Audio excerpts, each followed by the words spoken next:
Ladies and gentlemen, seekers of truth and knowledge, welcome to a one-of-a-kind experience that will take you on a captivating journey beyond our world. Today, we have a special treat for you as we sit down with the renowned Andromedan Contactee Alex Collier. Prepare yourself for a rapid-fire question and answer session that delves into the depths of cosmic wisdom and unveils the mysteries of the universe.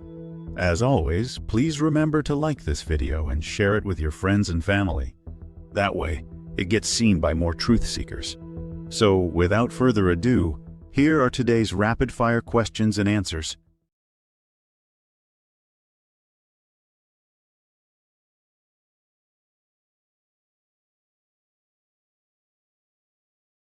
Have Terrans always had a large number of Pa Taal since the beginning? Do you think this has anything to do with the fact that Earth females were able to breed with so many other races? No.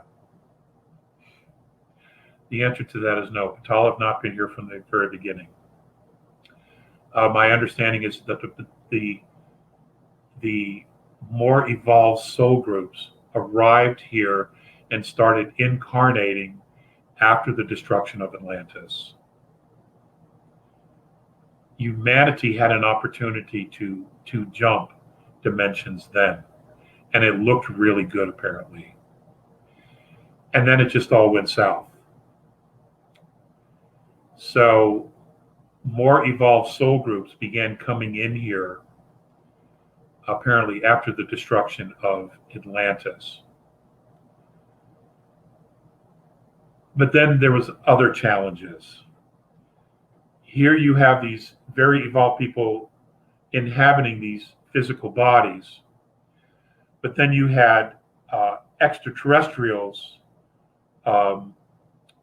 intervention, physical intervention with the surviving civilizations that were left, or pockets of humanity that were left from the destruction of Atlantis.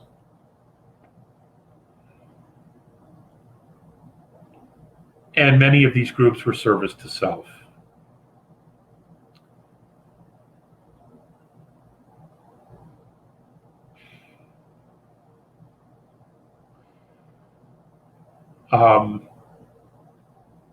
If the Pa Taal started coming in here, it would have been around that point, after the destruction of Atlantis.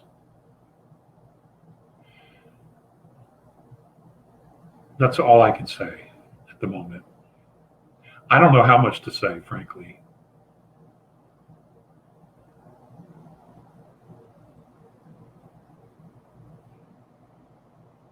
Okay.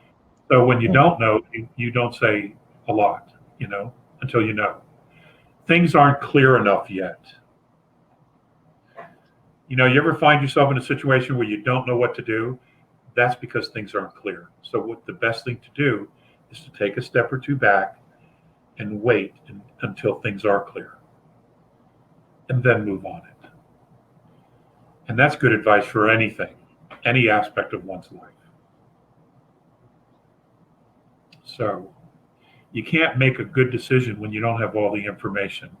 And if you have 5% of the information, the odds of you making the right one are so remote that you're better off not making a decision then.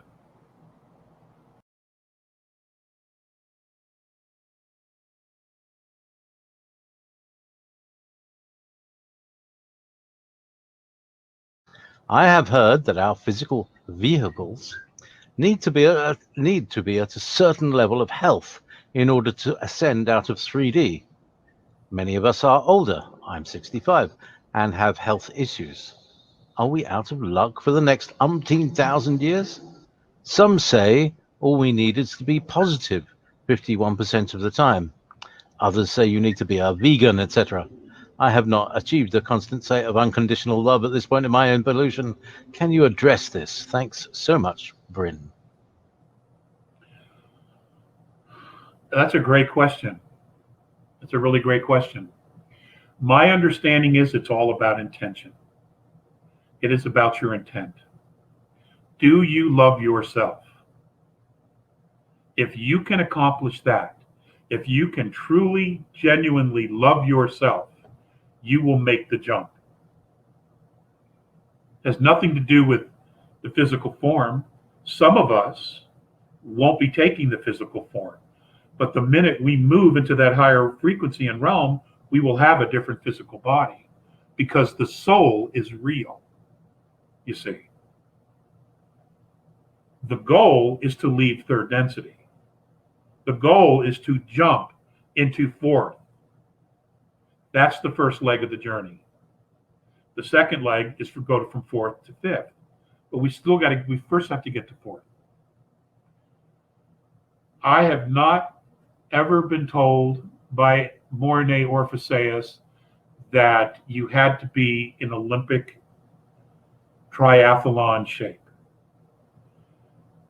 What mattered most was whether you loved yourself and your own intention.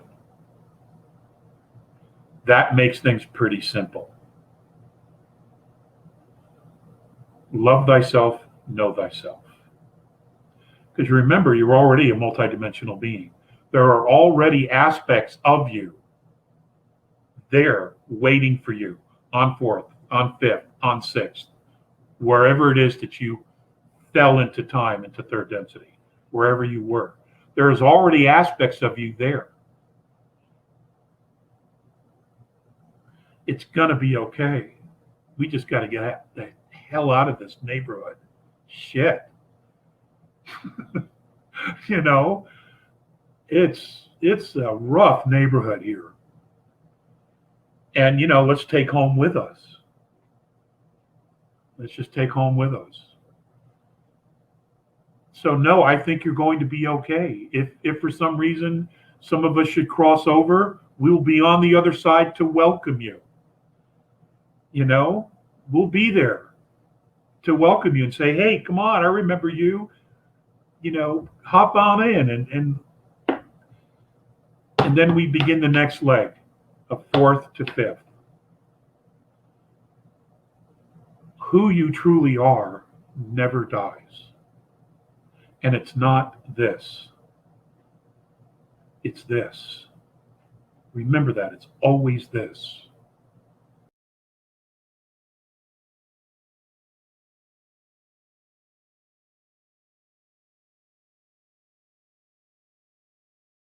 Dear Alex, thank you for this opportunity of webinar with you. Can you speak more of the origin of Homo sapiens? Greg Braden shared the chromosomes changed drastically 200,000 years ago, and that is when the current Homo sapiens all of a sudden showed up on the planet by something inducing it to happen, but he did not know what. Do you have any more information on the origin of humans? Well, humans are all over the universe. They're not limited to just this galaxy. I mean, the Lyrans, they're human, and they came from another galaxy to this one. So humans have been around for quite some time. Their sudden emergence here 200,000 years ago or earlier, it may go back 25 million years. So have an open mind. They were star travelers who came here, saw what a beautiful place this was, and thought, hey, let's hang out. Let's maybe build a summer cabin and build outposts that they could come and go.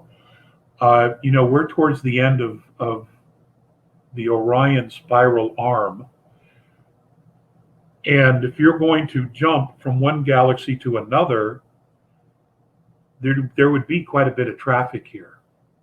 So you could hang out, you could get ready for the jump, you could replenish your water supply, your plant supply, or if you were carrying some specific life forms, you could alter their DNA and see if they could inhabit this type of ecosystem. You could do a little bit of experimentation. All of these things did in fact happen and are more than probable because DNA is the coin of the realm in the universe. It is not the Federal Reserve note. So that's how many civilizations have left their mark in different places throughout the galaxy and in other galaxies, by leaving DNA creations that have their frequency. Just call it that. I have said this once before, or many times before, and I'll say it again.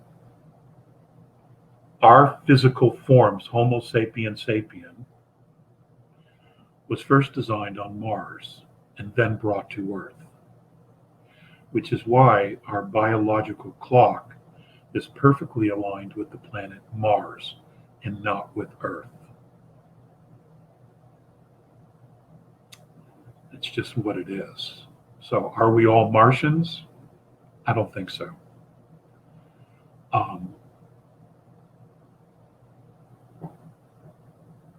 But remember, the physical form is not the soul.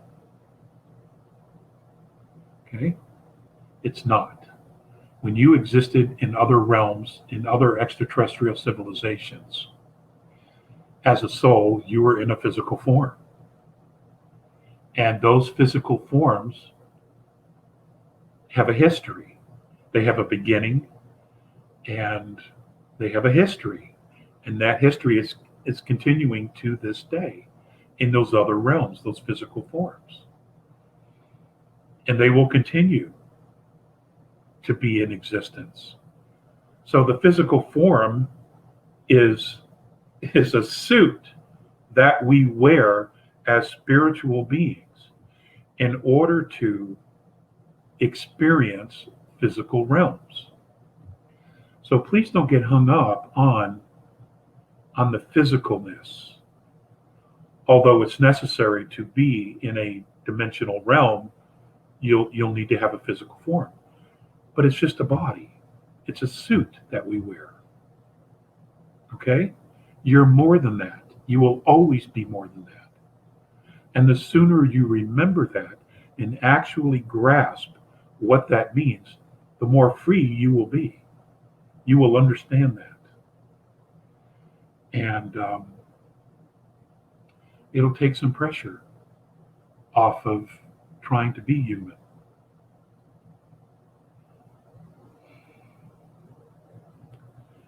A lot of people aren't ready for that message just yet.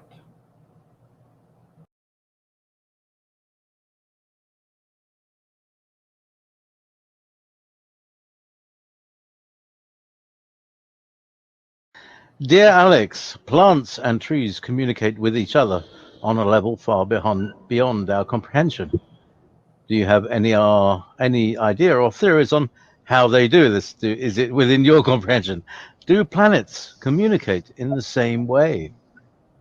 Very interesting. Yes, I would think so. I would think all living things with consciousness communicate with each other. It's the way. It's just the way. You know? For example, when the sun throws a flare, the Earth knows. I think the Earth knows right away that it's coming or it's going to miss. Because the Earth responds to it. But so do other planets. They also respond. I personally don't believe that any single planet is a dead planet, that there is not a single life form of any sort on it. I simply don't believe that's true. You know, that would include many of the moons in our solar system. You know, 29 years ago, I gave a talk at a global science, and I think it was here in Denver.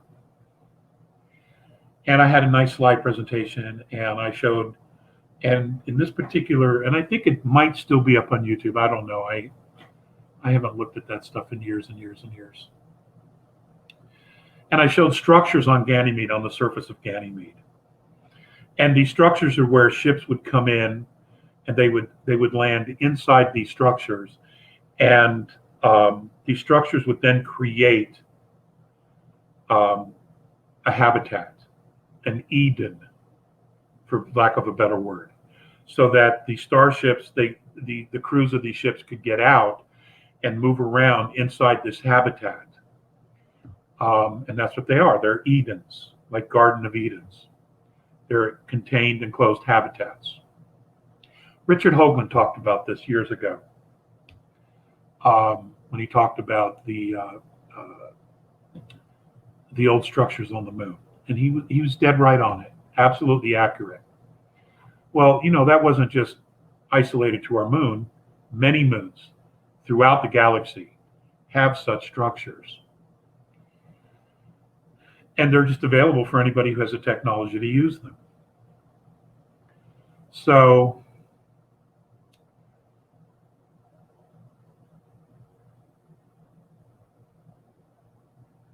I talked about how Ganymede had ocean underneath it. It had water, a lot of water. I was shown that. And I think, was it 3 weeks ago? NASA now says that Ganymede has water on it, an ocean.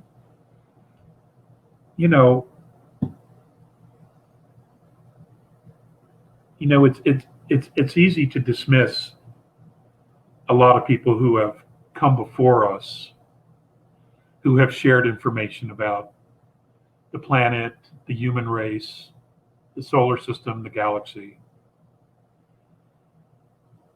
As nuts, kook jobs, God, the things we were called, and others have been called. It's just, it's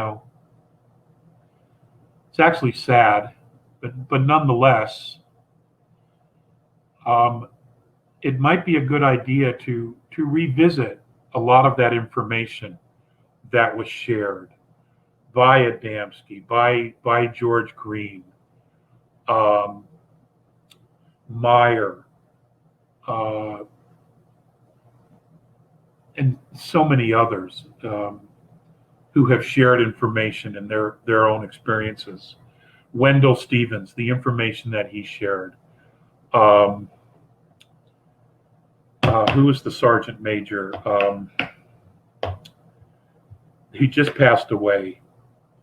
Who had a great day. He worked for NATO. Oh, I'm sure somebody. Bob Dean. Bob Dean, his information. It's time to bring some of that back because it's extremely relevant. It's extremely relevant as far as people waking up, people new to this, sharing the information that they have shared with us. It's relevant. This will give a lot of people a foundation so that what we're talking about will make sense. And they deserve some of the credit. They deserve the kudos. They deserve the recognition because they put up with a lot of bullshit as well over the years. And there have been a lot of trailblazers to get humanity to this point. And they should be acknowledged. All of them should be acknowledged.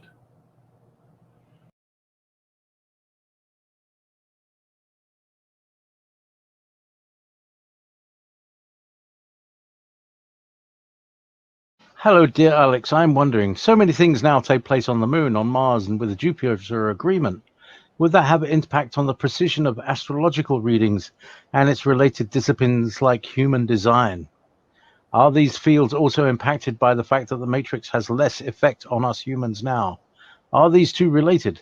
Is the raising of the Schumann resonance the result of the above-mentioned causes? Happy to hear your take. Thanks, from Rose. Thank you. Rose, my understanding is that all the planets in the solar system, their frequency is rising.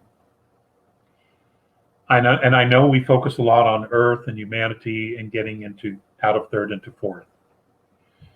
Is it possible that the entire solar system is going to be moving in tandem? That's a really interesting question to ponder. I simply don't know. And as for the astrological things,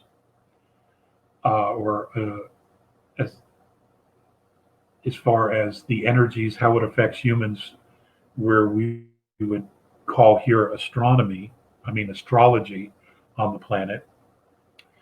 The A's take is that the purpose for measuring the gravitational fields and the frequencies of planets and the alignments of planets is for space travel. Now, that may be true for them.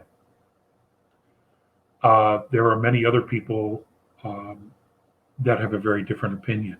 And I guess it all depends on what your belief system is. I've wrestled with it both ways. But just because the A's think that that's what it is for them doesn't necessarily mean that's what it is for us. We are still free to create our own belief systems.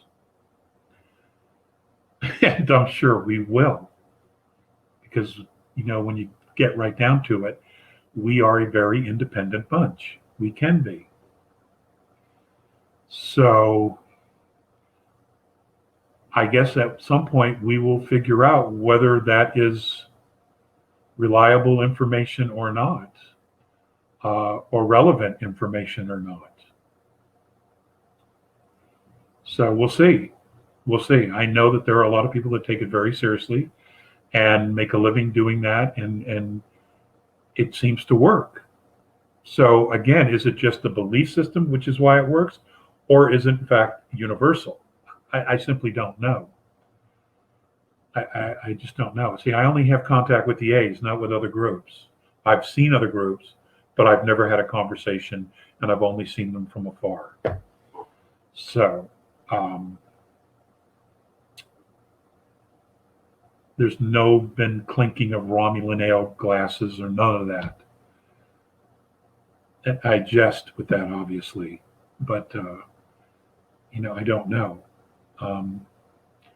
Maybe the P's can come forward and talk about that. Maybe Miss Danan can share that information with you guys, or other folks who are contactees.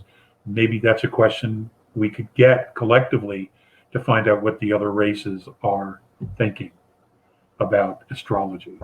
Okay?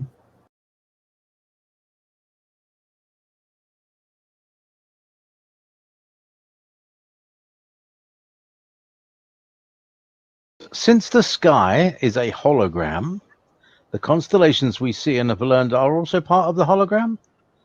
The supposed origins of some ETs like Orion and Ursa Major or Minor are also not real.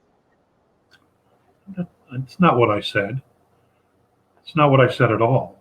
I said that, and I'm assuming this is what you mean, when I said that we're not seeing our true sky, I was referring to the fact that our starships are cloaked, that our Space Force is cloaked in our atmosphere. That doesn't mean that the constellations in the star systems don't exist. That is not where I went with that. Because, those star maps have been around for thousands and thousands of years, long before we had any kind of space travel.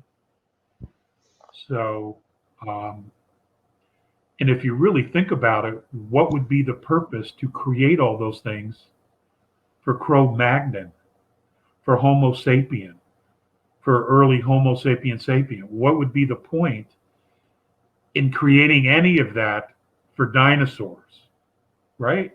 There would be no point to it.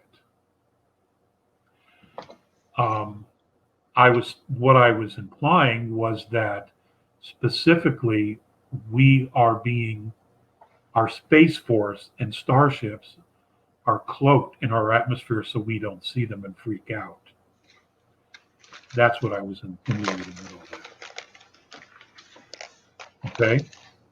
And another thing, if we're a flat Earth and ships and people fly off the edge, where's the water go? Where do the ships go? Where do the airplanes go? Where's anything go if it falls off the Earth? Huh? Where's it go? I haven't seen any of that shit floating around. Have you?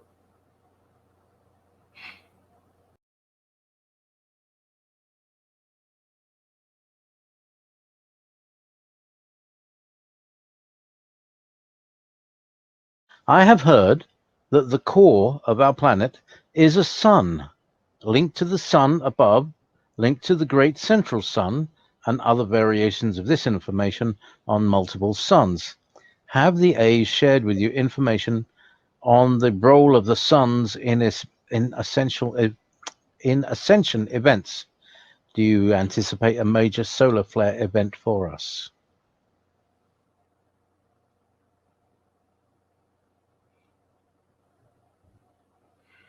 I love that question. I love that question.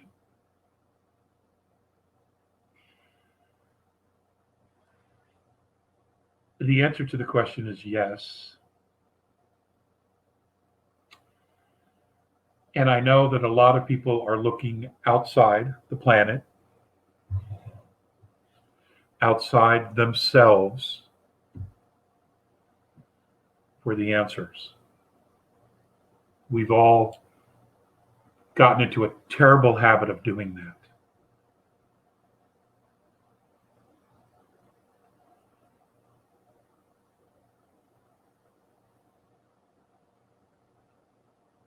The human body is light. When you break it down to a subatomic level, it's light. So the Earth herself would also be light at its basic level, on its subatomic level, it would also be light. And contained within this light is a light, a star, a sun of accumulated energy, of electrons, of plasma. Now, it's always made more sense to me that if we were going to have this event, that it would come from inside, not outside. Because who we truly are is on the inside. It is not on the outside. Michelle, you get 4 stars for that question. You do. Outstanding.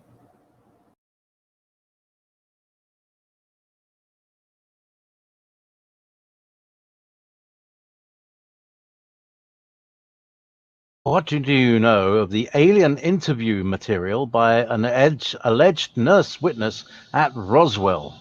Their dominion seems at odds with the Galactic Federation.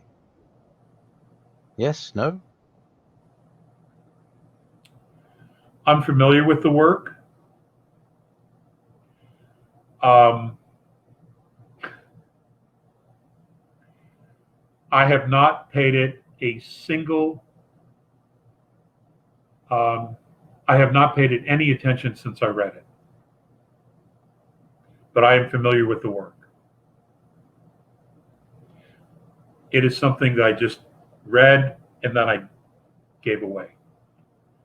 It's not part of my reality whatsoever or my perspective. So there is a tremendous amount of controversy around that particular piece of work. But it's to each his own. It's to each his own. So, you know, it's all about frequency, guys. It always has been. Some people are drawn to the A information because of the resonance. Some people are drawn to the Pleiadian information because of the resonance. Some are drawn to the Arcturians or Cassiopeans or, many of the other tribes because of the resonance of the information. You know, Marciniak's information, people are drawn to that. Abraham Hicks, people are drawn to that because of the resonance. And the resonance will change as you change, as your perspective changes. You may be in one camp for years, and then all of a sudden you wake up and, hey, you know, that's great, but now I'm resonating to this because it's different information. And the purpose of the information and all the different platforms of information is to give you stepping stones to educate you to the point where you get to a place where you want to seek your own information. You want to connect to your own personal experience. That's all it's for. The whole purpose of this is to educate you so that you can have your own experience and get your own answers. It is not to have you attach yourself to any one thing forever, because you're never going to grow that way. You know, being a teacher, our job is to get you through the next curriculum, and then you go to university or you go somewhere else to continue your curriculum. That's all it's been about. That's what teachers do. Okay? It's not to keep you and leave you back year after year after year and keep you in the same loop. You're not being serviced that way. There you have it, fellow truth seekers. An enlightening and exhilarating rapid-fire question and answer session with the remarkable Alex Collier, sharing his profound encounters with the benevolent Andromedan extraterrestrial beings. As we continue on our cosmic journey, let us embrace the wisdom of the Andromedans and carry their message of love, unity, and compassion with us. Together, we can create a world where humanity stands united, ready to embrace the wonders that await us in the vast expanse of the universe. If you found this rapid-fire question and answer session fascinating, don't forget to hit that like button and share this video with your friends and family. Subscribe to our channel and ring the notification bell so you never miss out on more captivating content like this. Thank you for joining us on this incredible adventure. Until next time, may the stars guide you on your path of enlightenment and exploration, and remember to always seek knowledge and stay curious. If you would like to see Andromedan Contactee Alex Collier live via video stream, we host an online seminar 3 times a month on a Friday at 2 p.m. Eastern Time. For more information and dates of upcoming online seminars, please visit alexcollier.org. Please click on one of the above videos to seek more of Alex Collier's knowledge.